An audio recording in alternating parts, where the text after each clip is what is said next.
Tantor Audio, a division of Recorded Books, presents The Answer Is You, a guidebook to creating a life full of impact, by Amouyel, narrated by Shakira Shute. How wonderful it is that nobody need wait a single moment before starting to improve the world. Anne Frank, age 13, hiding from the Nazis, in The Diary of Anne Frank, 1947. The only way you're going to stay the course is to make sure the problem you're trying to solve brings you alive. And to solve that problem, you owe it to yourself just to start. Everything you need to know, you will learn on the job. It's really critical to do important work in the world. Temigua Tubeson of Lifebank, Lagos, Nigeria, 2020. Prologue. The geeks among you will fondly remember The Hitchhiker's Guide to the Galaxy and the supercomputer that takes millions of years to come up with the answer to the ultimate question of life, the universe, and everything. After all that time, the supercomputer's answer is 42. What does that mean? Then humans realize there was a fatal flaw in the whole endeavor. What was the question to begin with? Full disclosure, I am not a supercomputer, though soon enough, artificial intelligence may be able to write books if it does not already possess that ability. Nor do I have access to one. While my workplace, MIT, has a whole bunch of the most advanced supercomputers, they are otherwise occupied on genomics, COVID-19 research, and other pressing matters. However, if I may be so bold, I do have an answer to a question I think is one of the ultimate questions of life, the universe, and everything, if not the one. The question is, how can we solve the big, intractable challenges of our time, such as pandemics, climate change, and inequity and injustice? The answer is you. You may not always know it, but you have the power to do good and change the unfair systems this world is built upon. In fact, you have the duty and obligation to do so. If the pandemic has convinced me of one thing, it's that the world cannot wait. Now, more than ever, we need you and everyone else to take action to solve world challenges. Whoever you are, wherever you come from, we need your skills, your time, and your money. We need your talent, creativity, ingenuity, superpowers, and hard work. At this time, more than ever before, we are forced to consider how we've built this world, how we want to spend our waking hours when we have the privilege to have that choice, and what our purpose truly is, both at an individual and collective level. Whether we intended to or not, we have built a world that may be better than it was a century ago for a lucky few, but that still does not work for billions of people. It is a world still rife with exploitation, extraction, oppression, inequality, and injustice. There are more slaves today than at any other point in history, 1 in every 200 people. And we still seem to be doing our worst to ensure we heat this planet up past the point of no return as quickly as possible. In addition to the current global pandemic, jobs and small businesses are disappearing. Financial insecurity and income inequality keep increasing. Millions of children are out of school, and we have centuries of racial injustice to continue to contend with.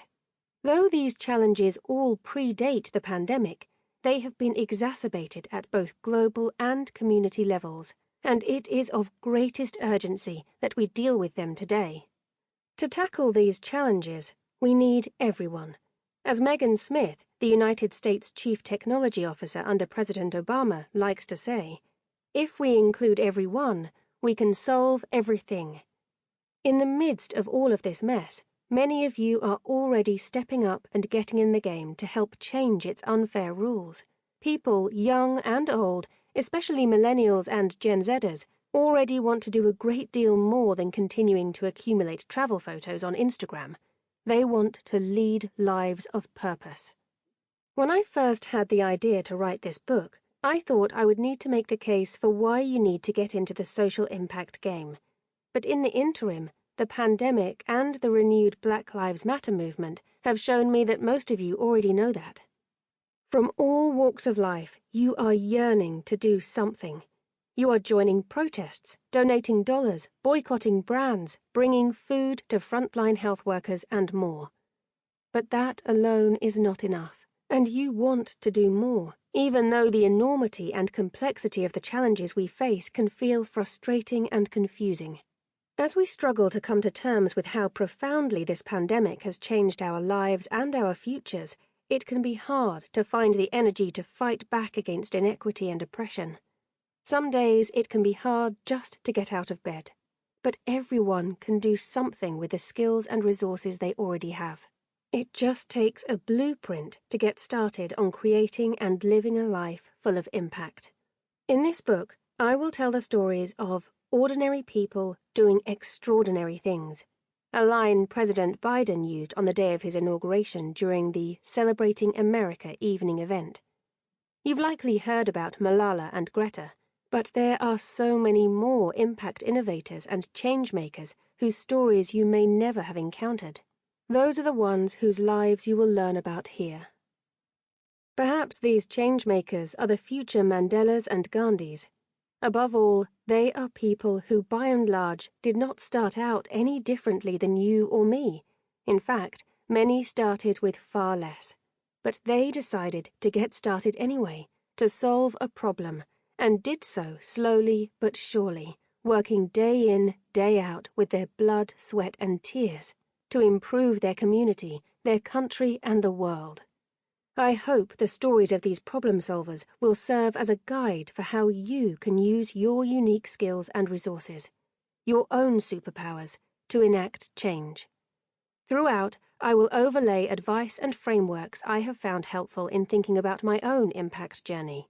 You'll also get the inside track on the social impact space and learn how to carve out your own spot in it. I hope to inspire you to start thinking critically about the problems we face and the solutions you might be able to offer. After listening to this book, I hope you come away with a sense of optimism about how you might take action in ways both big and small.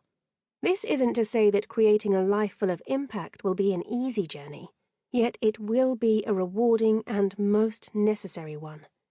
Now, more than ever, this is an invitation to begin or continue the hard work of repairing the world and to forge a path for hope and action. There is not a moment to spare. Throughout the book, and to illustrate each chapter, you will be introduced to many incredible problem solvers. I start with Amanda's story. Unlike the others, you will follow her story in between each chapter as a through line to the book.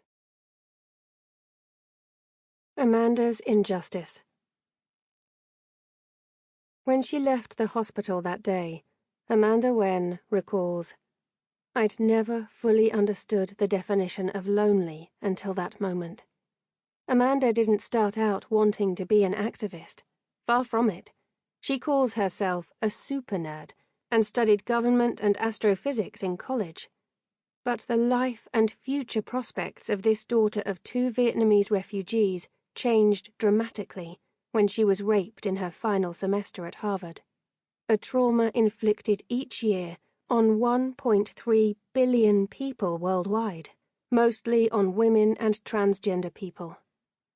Today, the organization Amanda founded, Rise Justice Labs, promotes access to democracy and equal rights under the law for everyone. She observes, "I cared about these issues before, but I had no idea what survivors actually have to go through until I had to walk the Kafkaesque labyrinth myself. That's really how I got started, when I realized my story was not only my own."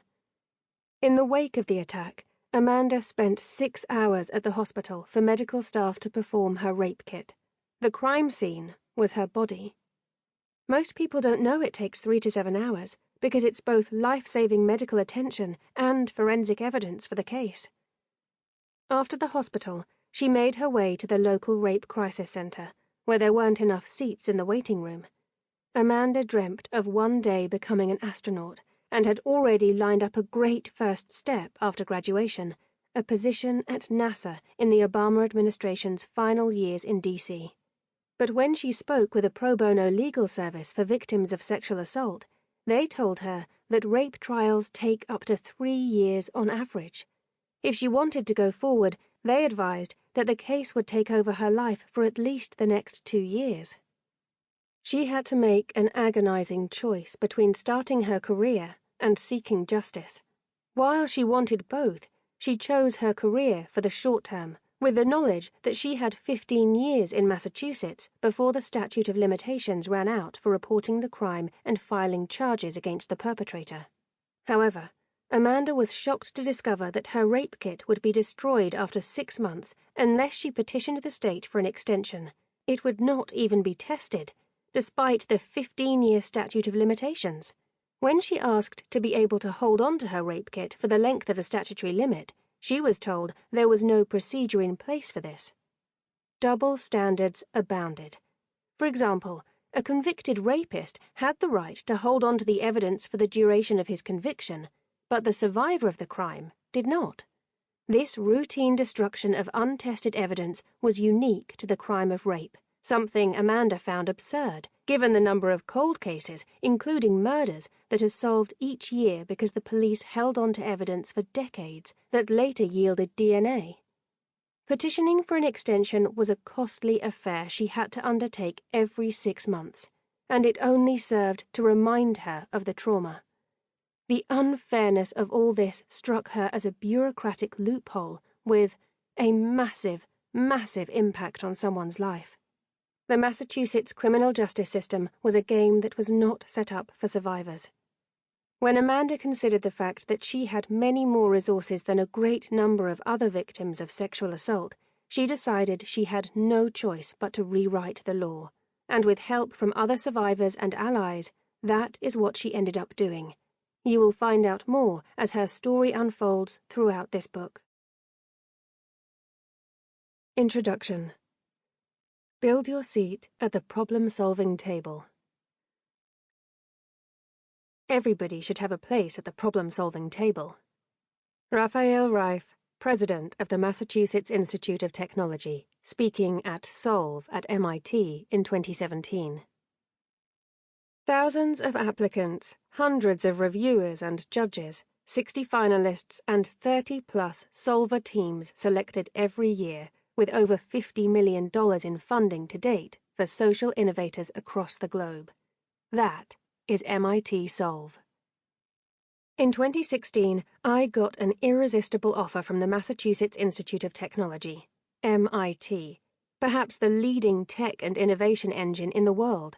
I was asked to be the founding executive director of their new initiative. Solve's mission is to drive innovation to solve world challenges. It does so with the belief that anyone can be a problem solver, and that, in fact, everyone should be, each in their own way. Solve focuses specifically on impact innovators. We find, fund, and support early-stage tech-based social entrepreneurs who are tackling the world's most pressing challenges, ranging from how we can extract carbon from the atmosphere to how we can educate refugees, reduce maternal mortality, dismantle systems of oppression that create and exacerbate racial inequities, and prepare for infectious outbreaks to keep them from becoming pandemics. It's through Solve that I first met Amanda, albeit virtually, given that she was selected as an Elevate Prize winner in the fall of 2020. In addition to seeing more of her story, you will also hear from many other everyday innovators and problem solvers within each chapter. My hope is that their stories, together with my advice interspersed throughout, will help and inspire you to get started or continue on your own impact journey. How do you live a life full of genuinely positive social and environmental impact? How do you play your part to bend the arc of humanity toward justice? How do you move the needle at least a little to change systems that have created a world still rife with exploitation, extraction, and oppression for too many? The answer is you. We need you to claim your seat at the problem-solving table. Actually, we need you to build your own seat. and really to build a more open, equitable, and just table, too. As Edgar Villanueva says in his book Decolonizing Wealth, it's about building ourselves a whole new table, one where we truly belong. This book will help you do this, whoever you are, whether you are just starting out your career, halfway through it, or even in retirement. It's never too early or too late to get started doing good in the world. But before we begin, let me tell you a little bit about who I am and how I built my seat at the problem-solving table. It's important to be clear from the outset about the genesis of my purpose, superpowers, and shortcomings. But first, a little bit about me. From a very young age, I wanted to devote my life to doing good in the world. I recognize that this is partly because of privilege. I grew up in Paris, a millennial in an upper-middle-class family of people with lots of graduate degrees, and I attended an international school with classmates from all around the world. There were students from Syria, Lebanon, Korea, Senegal, and more. My basic needs were always met, yet money was conversely not so plentiful as to corrupt my ideals. As a result, I've never felt the need to accumulate as many dollars as I could, nor have I felt this was a good measure of success in life. At the same time, I am the daughter and the granddaughter of refugees. My father is French. Born in Algeria, he never saw the land of his birth after the War of Decolonization ended in 1962. My maternal grandmother, who is Russian of Jewish origin, was born in 1920, just after the Russian Revolution, and left the Soviet Union as an infant to escape both communism and anti-Semitism, only to settle in Berlin a few years before the Nazis took power. Unlike many, her family managed to escape Berlin and Europe. They fled to Palestine, where she met a British army officer who was to become my grandfather. When I hear of a young Syrian woman crossing the Mediterranean to escape war and ISIS in her country, it reminds me of my grandmother 75 years ago, though she was travelling in the other direction. In a sense, both my privilege and my heritage have shaped my desire, and even presented me with an unavoidable obligation, to devote my full potential to making a positive impact on the world, given that, unlike so many, I have a choice as to how I spend my waking hours. At 10, I wanted to be a prosecutor and put bad people in prison. I watched quite a bit of TV at the time. Cue the soundtrack of Law and Order, but imagine it dubbed in French. But that idea did not stick for too long. At 12, I wanted to be a scientific researcher to rid the world of cancer, an ambition that carried me through college and on to start a PhD at age 20 at the Laboratory of Molecular Biology in Cambridge, UK, the lab where James Watson and Francis Crick had characterized DNA some 50 years prior. But I didn't have the temperament for bench lab work, pipetting small quantities of antibodies into tiny test tubes and waiting for gels to run in the hope that after 20 years the research might produce an insight into the childhood cancer I was studying. Even if it ever did, given that the cancer was so rare, pharmaceutical companies would likely never have an interest in developing a cure. Unable to clearly see the impact of my work on a faster time frame, or even to know if my work would in fact have any impact at all, I was miserable. To the dismay of my parents and my lab director, I quit. My father was especially disappointed. I could have won a Nobel Prize in medicine, he said, betraying his own unfulfilled ambitions. I was not ready to give up on the idea that I should devote my life to doing good in the world, so I retorted, "Don't worry, they have a Nobel Prize in peace, too." Yes, I had big ideas and grand ambitions, although, at the time, I said it more in defiance than anything else. After quitting my PhD program, I went to teach English in China for a few months. Still unsure of my next step other than wanting to do good, I applied for a master's program in international affairs and started a 2-year program, splitting my time between France and the UK. Along with my studies, after several stints at student charities, I interned at Amnesty International. The work was important, but soul-crushing. Tasks included filling out a Microsoft Access database of all the people killed during the Sri Lankan conflict, for example. I could not see myself in this role either, and regardless, there was no paying job available.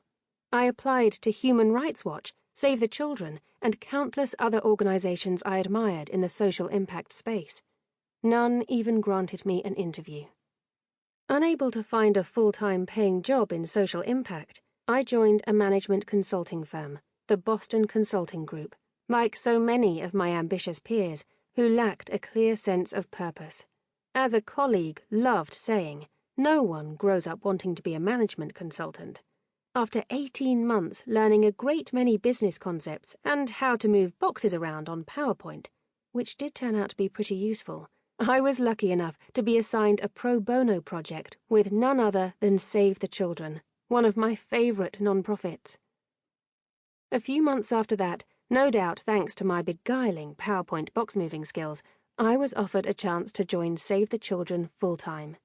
There I got to work as an internal consultant and travel from my home in London to various country offices around the world in Pakistan, North Korea, Haiti, Lebanon, Jordan, and Cambodia, among many others. After a few years there, feeling a little downtrodden from living out of suitcases in countries marked red on Save the Children's security map, I relocated to New York to work at the Clinton Global Initiative, CGI. After some time there, I became the director of programs and had the opportunity to interact with some of the foremost social impact leaders of our time. At CGI, the people who intrigued me the most were not necessarily the myriad heads of state, CEOs, philanthropists, and celebrities who graced our stage and green room.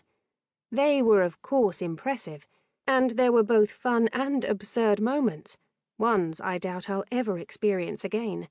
I once cried my eyes out while curled up hiding under a table backstage during President Obama's speech in 2015. Because a senior production crew member had yelled at me for not forcibly removing Matt Damon from the stage in time, with the result that President Obama had to wait backstage for a total of 20 minutes, an eternity for a sitting US president.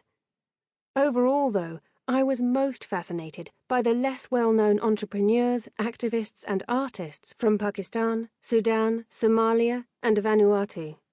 Those without fame, fortune, or power who had devoted their lives to doing good in their communities, and slowly but surely making a difference in the world. Dr. Raj Punjabi of Last Mile Health trained community healthcare workers in rural Liberia at the height of the Ebola crisis. Khalida Brohi fought to empower women and stop honor killings in Pakistan. And Sonita Alizada, an Afghan teenage girl, rapped about forced marriage in a musical expression of the lived reality of girls and women. I would tell my team that a plenary would be successful if the audience turned up to see John Bon Jovi perform, but left remembering only what someone like Yazidi activist Nadia Murad said on CGI stage in 2016, someone likely unknown to the audience before they had come in an hour earlier. Nadia went on to become the Nobel Peace Prize winner in 2018, advocating for victims of sexual violence. Though my time at CGI deeply formed my impression of the key challenges facing the world today, and introduced me to inspiring people working tirelessly to confront global issues, it also came with paradoxes. While we were helping big corporations, governments, and foundations move millions and billions of dollars into social impact programs, during our climate plenary, the executives of large fossil fuel corporations were seated in our front row as sponsors. And while I strongly believe CGI pioneered public-private partnerships and impact investing, there was still something missing. While CGI focused on big cross-sector partnerships between existing institutions, MIT's goal in launching Solve was to focus on social entrepreneurs and impact innovators, the very people I was most interested in. Although everyone at MIT who interviewed me presented a slightly different version of what Solve could or should be, MIT had enough resources, ambition, intelligence, and commitment to do something meaningful to support these impact innovators.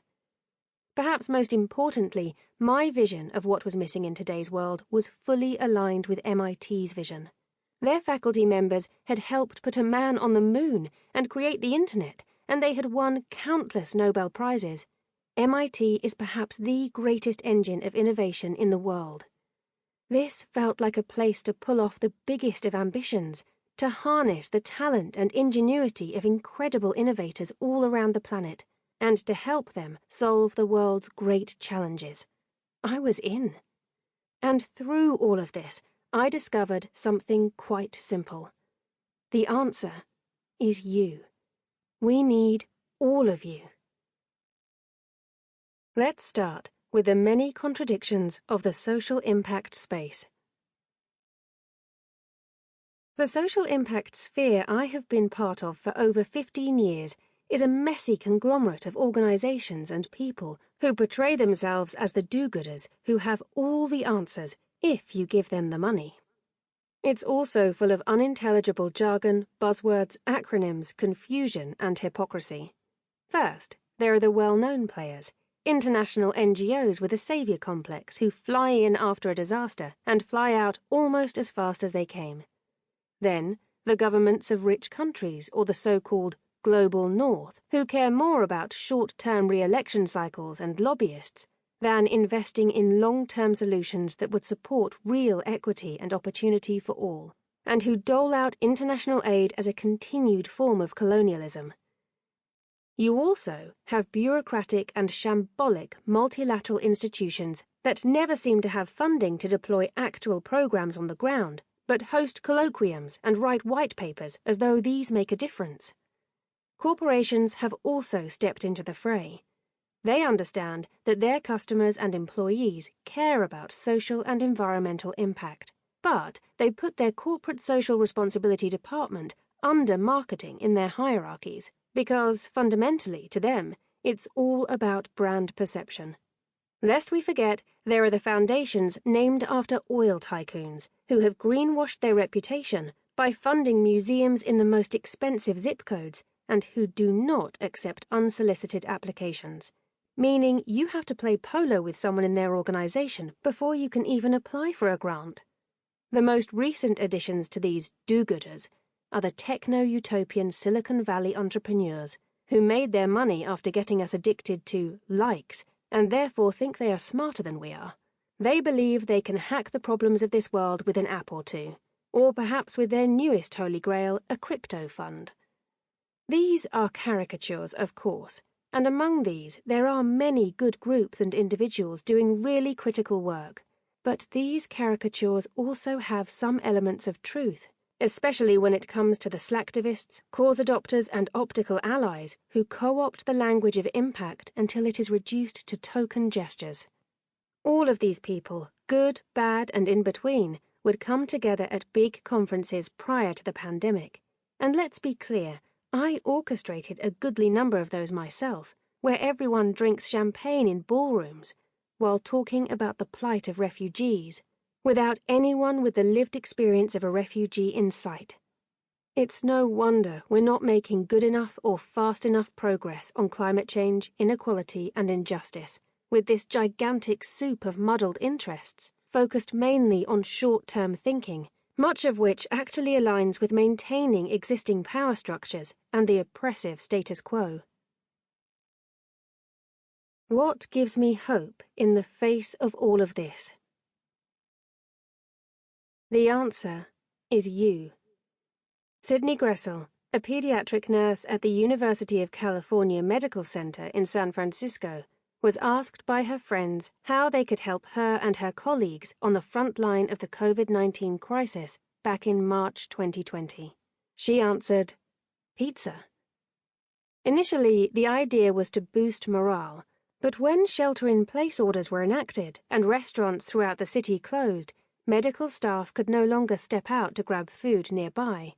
Sydney's friends realized that two problems brought about by COVID-19 could be tackled through a single program. If restaurants could prepare meals for healthcare workers using money given to them through donations from the community, this would put them back in business and keep their kitchens open, while also providing workers on the front lines with the fuel they needed. That idea became Frontline Foods, and chapters quickly sprang up all over the US. Even with a global pandemic and its permeating Sample complete. Ready to continue?